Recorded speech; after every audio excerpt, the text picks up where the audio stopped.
welcome to the Isley Arena here in Belfast, Northern Ireland. This is the moment we've all been waiting for. 12 rounds of boxing for the IBF Super Bantamweight Championship of the World. And it's all brought to you by International Boxing Hall of Fame World Champion fighter Mr. Barry McGuigan and CWM Cyclone, with sponsorship by CWM FX in association with Top Rank Incorporated. Sanctioned by the British Boxing Board of Control, steward in charge Mr. John Williamson. Board representative Mr. Robert Smith. Representing the International Boxing Federation as supervisor tonight, Mr. Lindsay Tucker. At ringside, the three judges. Should this contest go the distance, scoring will be from Lancashire, United Kingdom, Phil Edwards. From New Jersey, USA, Joseph Pasqua. From Quebec, Canada, Monsieur Benoit Roussel. And the referee in charge of the action at the bell, from Doncaster, England, Mr. Howard Foster. And now, the officials are at ringside and they are ready. The fighters are in the ring and they are ready. Boxing fans, are you ready? Belfast, are you ready?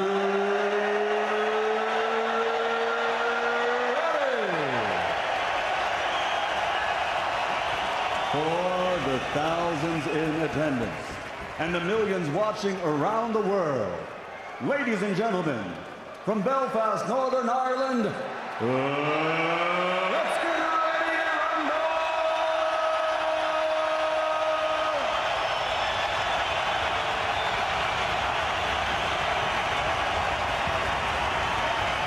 Introducing first, fighting out of the red corner, with his head trainer Felipe Avalos, wearing white with gold. He weighed in officially at 8 stone, 10 pounds, aka 122 pounds. His professional record, an outstanding one.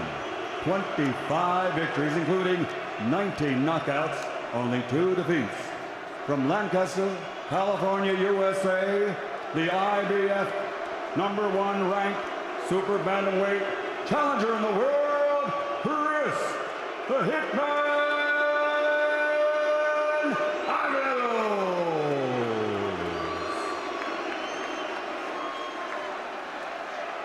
And across the ring, fighting out of the blue corner, with his head trainer Shane McCrigan, wearing blue with gold, officially weighing in at 8 stone, 9 pounds, 9 ounces, aka 121.8 pounds. A perfect professional record consisting of 19 fights, 19 victories, including 13 knockouts.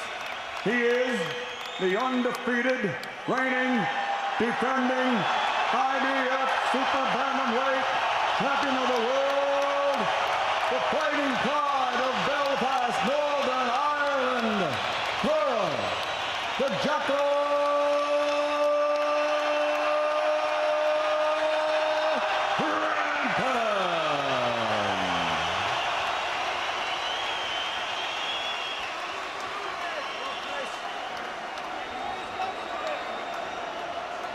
MC Michael Buffer has just intoned his familiar pre-fight call for a rumble. Here are the final instructions.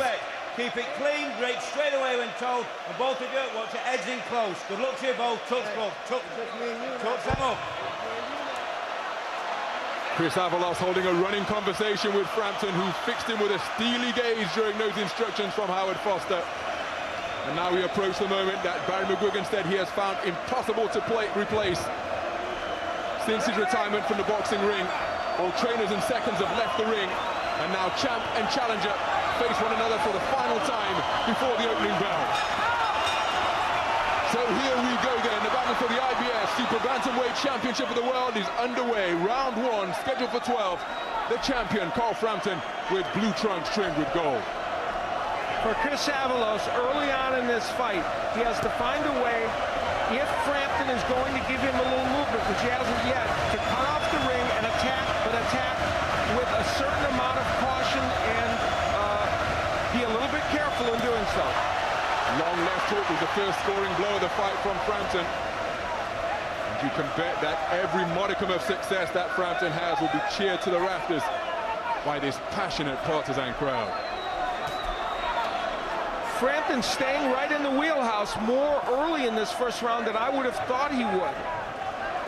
And perhaps Avalos being less aggressive than many people anticipated. Now he's onto the front foot for the first time. Frampton with his back skimming the ropes.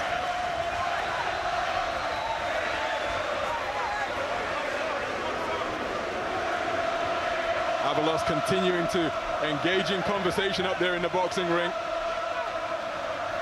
David Hay mentioned that he sometimes changes stance as he takes a swift right cross from Carl Frampton. The right hand is a punch that Avalos has been hit with. Martin hit him with it, Romero hit him with it repeatedly, and that's a big punch for Frampton.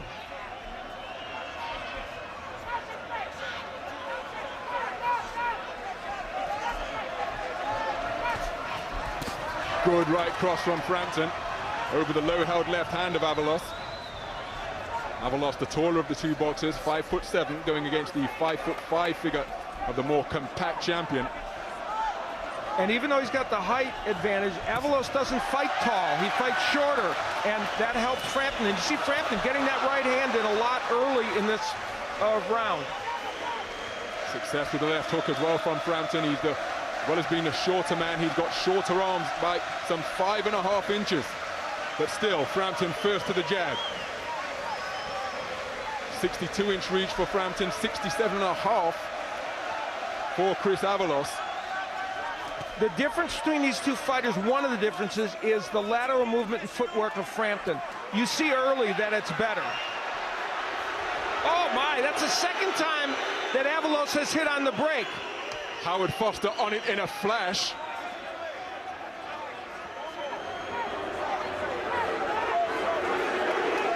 And that is a stern, firm admonishment from referee Howard Foster. Chris Avalos is going to have to watch how he conducts himself for the remainder of this round for sure, and the rest of the contest. Well, I think Foster was correct because Avalos twice hit on the break. Avalos going downstairs to the body and trying an uppercut. Brings a furious response from Frampton at the 10-second clapper. Well, it sounded, but I doubt whether anybody could hear it. Good right hand from Frampton to end the round.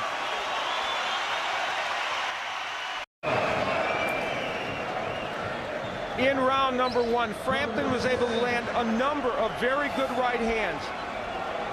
And that is the kryptonite for Chris Avalos.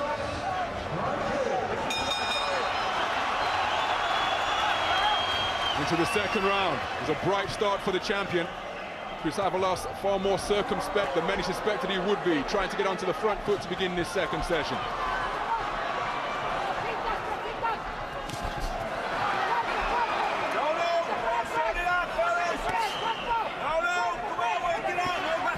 Howard Foster is letting them fight on the inside.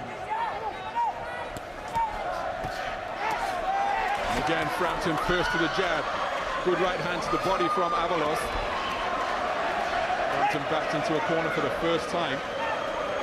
Both boxers made the weight comfortably yesterday. Although Avalos had to remove rather heavy sweatpants to weigh in at 8 stone 9 pounds 9 ounces. Frampton bang on the super bantamweight limit of 8 stone 10 pounds. And I think Avalos at the weigh-in was trying to get under Frampton's skin so that he would be too aggressive. Frampton has not been too aggressive in this fight. He has been measured. Good right hand from Avalos. It was rather a slow one over the low-held left of Frampton. Frampton came back with a good shot of his own. The power of Avalos is for the most part in his left hook.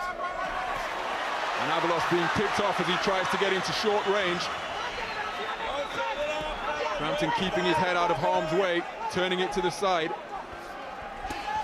And now both boxers going to the body. Good left hook upstairs from Frampton. The thing about Frampton is not only does he have a superb right hand, he's got a great left hook as well. The left hook dropped Hugo Cesar's, but it was the right hand that got Martinez down.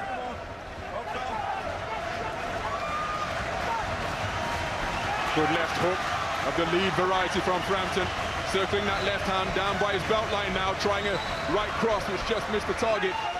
Avalos rather clumsy with his forward foray. And now what has happened here, he's complaining, takes a big left hook. Referee Howard Foster did not separate the two. Frampton took full advantage and nailed the Californian with a big left to the head. Right hook went on the inside as well. Frampton on the onslaught. Something happened in that clinch that hurt the right arm of Avalos, but Frampton rightfully could move in. Saw Floyd Mayweather do the same thing to Victor Ortiz over here in this country. Now the Danny Williams almost decapitated Michael Sprott. When he looked to have a conversation with the referee, protect yourself at all times. And you could see Avalos very awkwardly delivering the right hand. We'll have to see in between rounds if there is an injury to his right hand or his right elbow. Right hand over the top again with a successful shot from Frampton.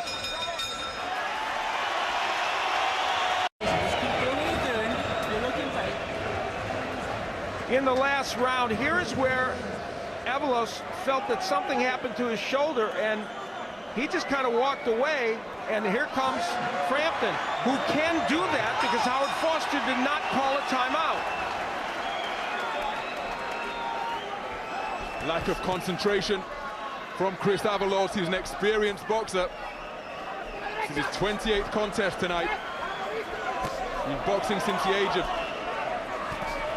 10, 11 years of age. Trained by his father, Felipe.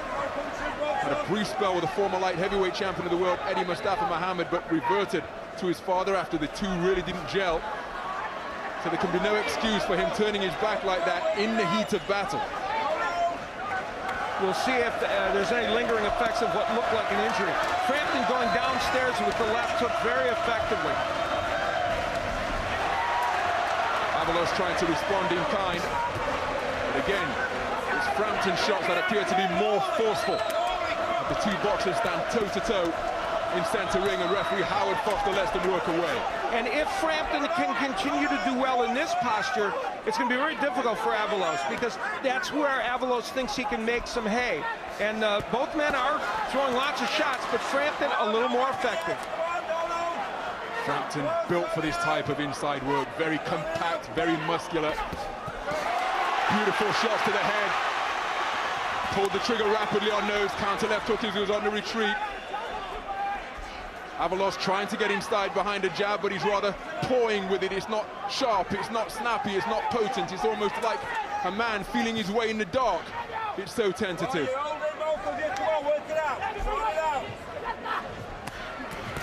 Good left hook from Avalos. Avalos, there's the, and that's his punch. He landed it again. It's kind of wide, but that's his best hope in this fight. And there's the Frampton uppercut on the inside. It's a very good punch for him and could be a factor in this fight. Well, the decibel level here in the Odyssey has been raised once again. They sense that their man is on top. And Avalos lost his footing after taking a stiff shot from Frampton. Thunderous left hook right on the point of Avalos' chin once again. Action-packed passage here in the third round. Lots of excitement, and Avalos himself said, I think this is going to be a war. And it is so far. Avalos' mouth open now, he's bleeding from the mouth. And his movement, as he takes another stiff right cross, it's slowed. It might be almost imperceptible, but from our vantage point at ringside, as he complains about that right arm again, the movement of Avalos continues to slow down. Got through with a left hook of his own, but it was an exchange of shots. We've seen Avalos land several good left hooks. He's going to have to continue.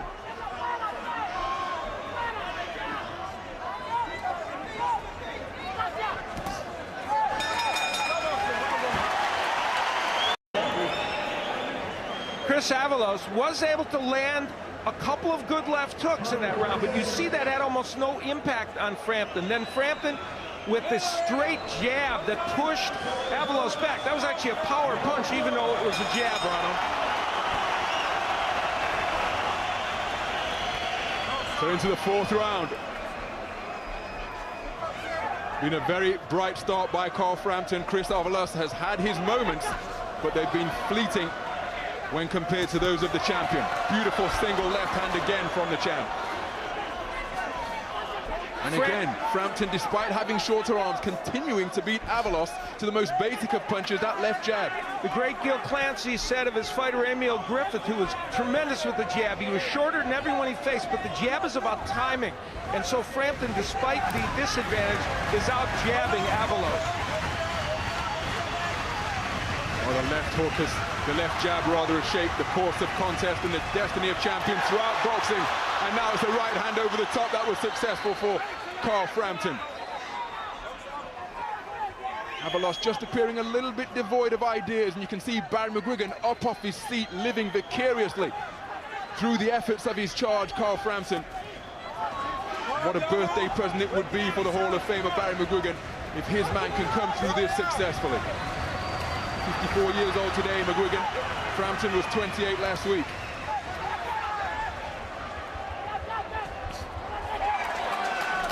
The jab by Frampton, we see some blood. That was a beautiful uppercut by Avalos. Some blood under the eye of Chris Avalos, it appears. Already bleeding from the mouth. We'll keep a close eye on any injuries. And again, Avalos continuing to fuss with his belt. Avalos' body language has not been great in these early rounds. We saw the moment when he literally allowed Frampton to hit him because he was worried about his arm. We've seen him fuss with his belt. We've seen him just be a little lethargic in these early rounds. And there may be a nick beneath the right eye of Carl Frampton, who just landed beautifully with a right-left combination. Right cross was the lead shot on that occasion. It's becoming an increasingly physical encounter now. Look at the way the bodies and the heads are banging together on the inside.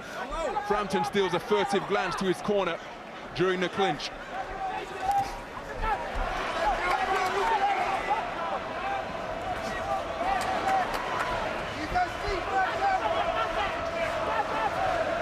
Corkscrew left jab from Frampton. Such variety being demonstrated on that punch. 1-2 buffeted the head back of Avalos. And he's keen to hold on.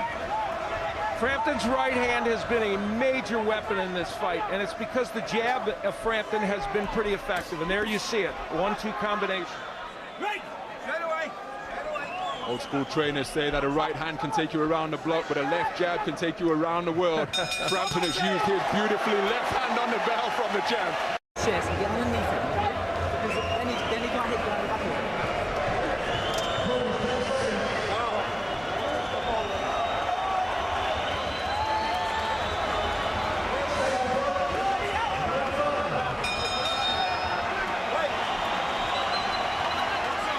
The fifth round we go.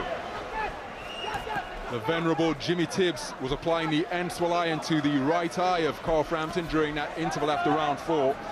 Just a little bit of a swelling. It's not leaking blood, but there's just a little bit of a swelling beneath the right orb of the champion. Chris Avalos has not been down, but he has been hurt. One of the fights I did announce with him against Giovanni Caro, he was almost out on his feet.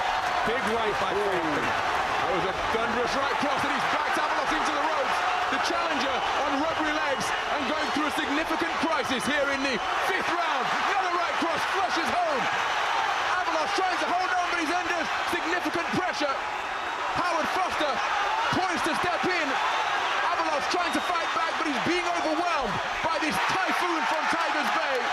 Avalos on the canvas, but he's wrestled down. And he's a fighter that's beginning to mark up. He's a fighter that's running out of ideas and running out of energy. Carl Frampton on the rampage. Avalos looking to hold on. He's got less than 2 minutes to survive. A lot of time in this round, and that's an issue for Avalos. Frampton looking to pick his punches. He hurt Avalos significantly. Avalos now just throwing arm punches. The fighter's being punched out of him. He looks ready to go. Show up Machismo as he waves Frampton in. Frampton obliges him and stops the challenger in round number 5. Carl Frampton is cheered aloft by his trainer, Shane McGuigan. And now The crowd here in Belfast up on their feet. Carl Frampton has made a successful first title defense of his IBF Super Bantamweight crown with a 5th round stoppage over the confident Californian Chris Avalos.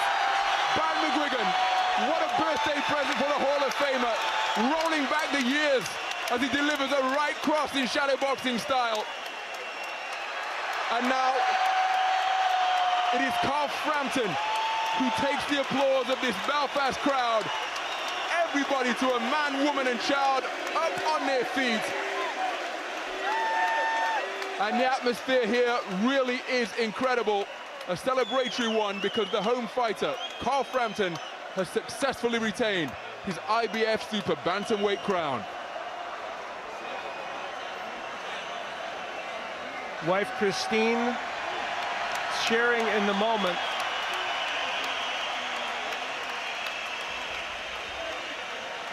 And as Chris Avalos is tended to, the fact of the matter is Carl Frampton gave a better performance than I think even some people thought possible, and justified all the faith of Barry McGuigan and his son, who of course trains Carl Frampton. And Frampton showed us all tonight why he is considered an elite fighter, not just in his division, but in boxing in general. The right hand was a huge weapon for him in this fight.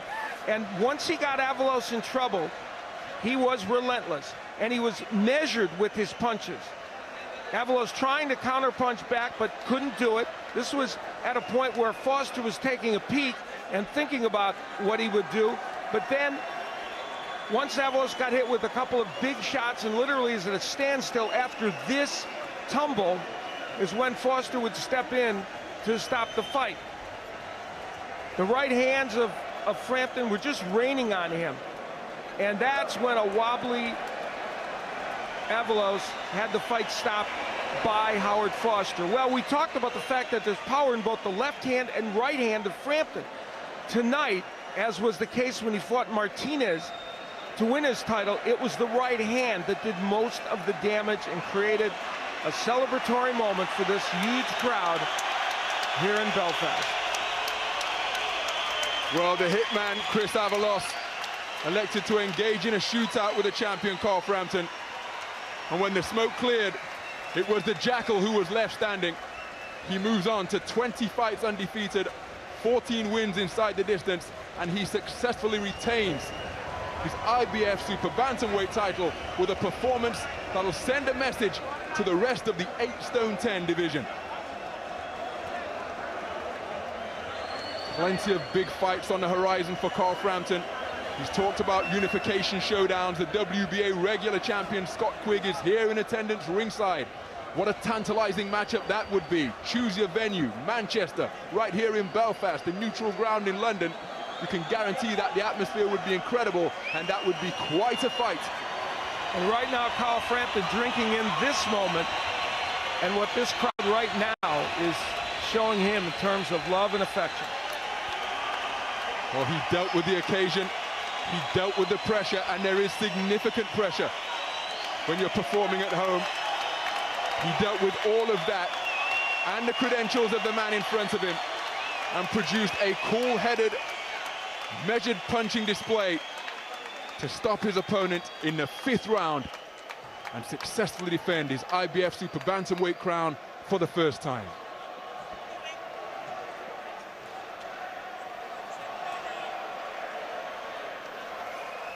Ladies and gentlemen, before we give the official time, a round of applause for this 25-year-old challenger from California, USA, who had the courage to come here to Belfast tonight and face this champion. Referee Howard Foster steps in at 1 minute, 33 seconds to call a halt to the fight. The official time, 1 minute 33, round number 5.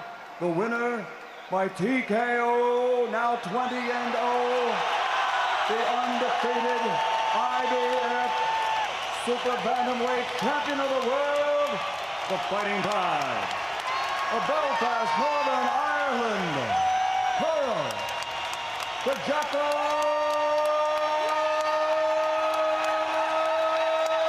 Frampton.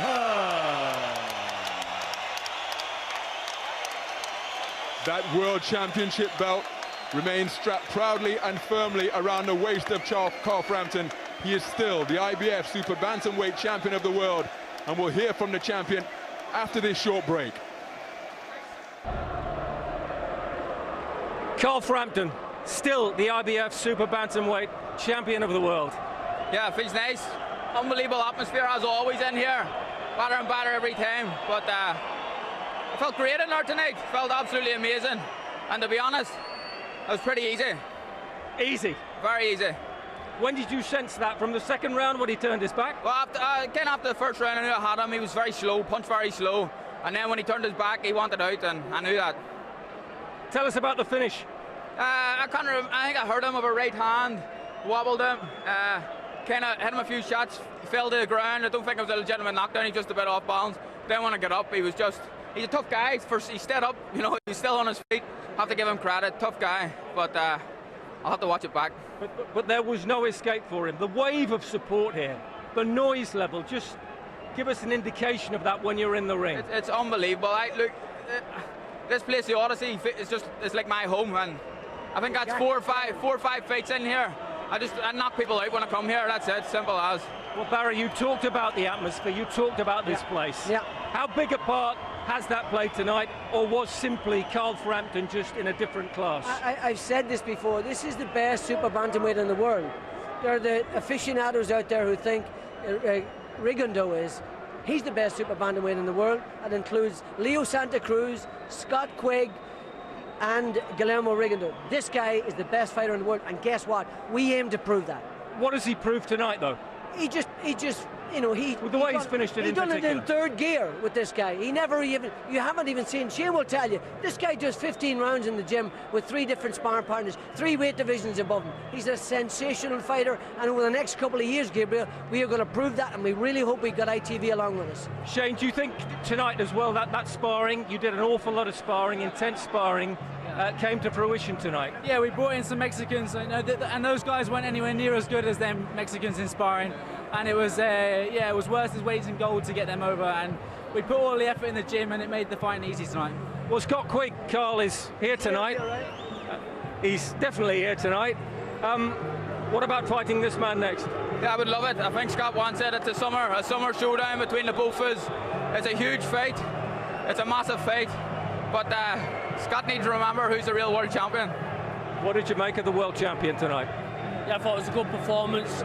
Just good? No, it was a good performance. Avalos was, I knew his game, and he was going to walk onto Carl's shots, and that's exactly what he did. And like I say, put in a good performance. But let's not, the real world champion, take the belts. This fight is big, not because of him, not just because of me. It's the full package. Yeah, take the British public want the fight. I believe it's a massive fight. It should happen. It should happen. We shouldn't let. I suppose the big question is, where does it happen, Barry? Yeah. Because this is a massive advantage to you here. Wherever's big enough. So you would leave this advantage. Stadium fight. I would leave Belfast if I had to. Maybe somewhere neutral. It doesn't matter to me. And I'm sure Scott would come here too. Ask him. I'm sure he'd be willing to come here. We could fight at Ravenhill. We could fight in London. We can fight in Manchester. That's not a problem. He just has to remember who's the real champion and who draws the crowd. That's the imperative thing. Okay, your preferred venue? He draws the crowd in Ireland. We draw the crowd in Britain, wherever. Yeah. Don't matter where the fight is. Wherever it holds most. Wherever it holds most. Get the fight on. Barry, we have heard this before where the fighters won, and of course the promoters can't manage to get it on. So well, we are absolutely willing to compromise. There's absolutely no doubt about that. But you know, as long as Eddie Hearn, who represents Scott, I think that's the case, realizes that we've got the valid title. We pack out arenas. This kid is a sensational fighter. He earns tons of money.